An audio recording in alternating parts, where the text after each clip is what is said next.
Have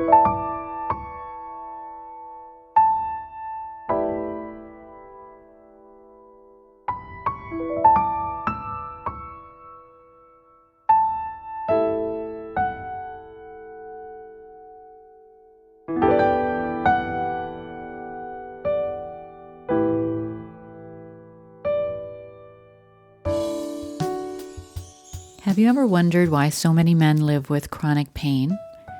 I'm Madeleine Lowry, a neural retraining specialist, and today I want to talk about something that doesn't get nearly enough attention: men and their pain. Headaches, back pain, joint pain, stiffness, chest pain, pain down the arms, shoulder pain, nerve pain, arthritic pain, and more.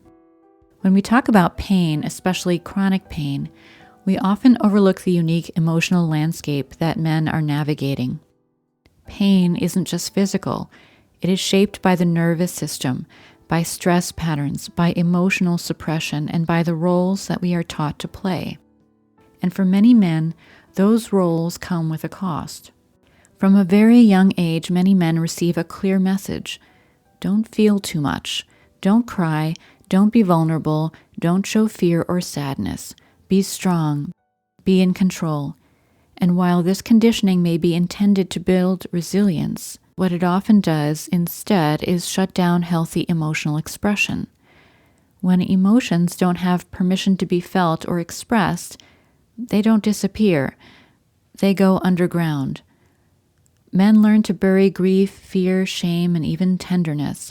Over time, this can create a guarded emotional state, one where a man may feel remote, disconnected, or emotionally flat without necessarily understanding why. And yet, the body remembers. The nervous system does not forget what the conscious mind avoids. When emotional pain is suppressed, the body often becomes the outlet. Tension, inflammation, pain, fatigue, these can all be expressions of unresolved emotional load. Many men I work with are surprised to discover how much they are holding. They often say things like, "I didn't know I felt that way," or "I thought I was past that." But the subconscious mind does not operate on timelines. Experiences from childhood, adolescence, or early adulthood can remain active beneath the surface, shaping stress responses and pain patterns long after the events themselves have passed.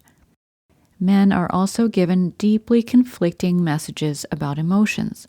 On one hand, they're told to control their anger, to master it, suppress it, manage it. On the other, they're often rewarded for aggression, competitiveness, and dominance in order to succeed. They're encouraged to get in touch with their feelings, but also warned, explicitly or implicitly, not to be weak. This creates a no-win situation. Emotional energy builds with nowhere to go. Anger that isn't safe to express may turn inward. Grief that isn't acknowledged may harden. Pain that isn't understood may become chronic. Many men struggle under the weight of roles and expectations: provider, protector, achiever, problem solver. There is often little space to ask, "What do I need?" or "How am I really doing?" Trying to live up to these expectations while denying emotional needs puts the nervous system into a constant state of pressure. Over time, that pressure has consequences: physically, emotionally, relationally. Pain can become the body's way of saying something needs to change. What many men don't realize is that relieving trapped emotional pain, grief, fury, sadness, injustice, does not make them weaker. It often brings them back to themselves. Yet so many men are unwilling to take the time to address the source of their pain and the mental and emotional factors that may be behind it. Let's face it, talk therapy can take a long time. It can be draining. And who likes to dredge up all those painful old memories anyway? By contrast, neural retraining is much quicker and requires little talking, just enough to identify the topic, and then a bit of feedback at points during the session to monitor how you are progressing. Imagine clearing a traumatic memory in one session, effortlessly. Imagine being able to clear negative feelings about your childhood in a few sessions. Yes, this is possible because working at the level of the subconscious is very efficient.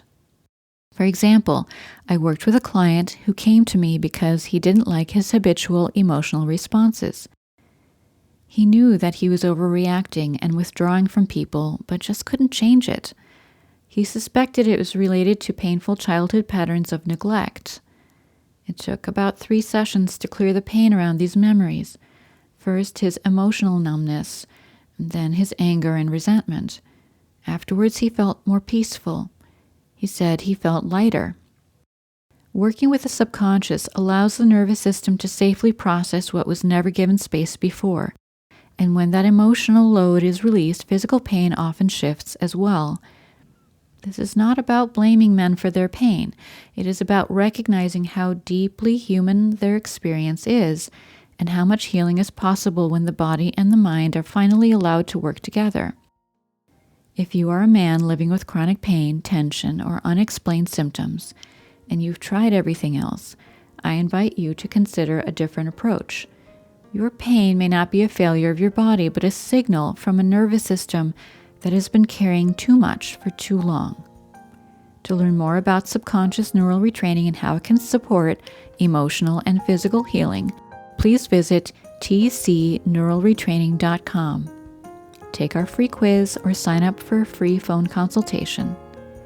And if this episode resonated with you, please follow the podcast, leave a review, or share it with someone who needs to hear this message.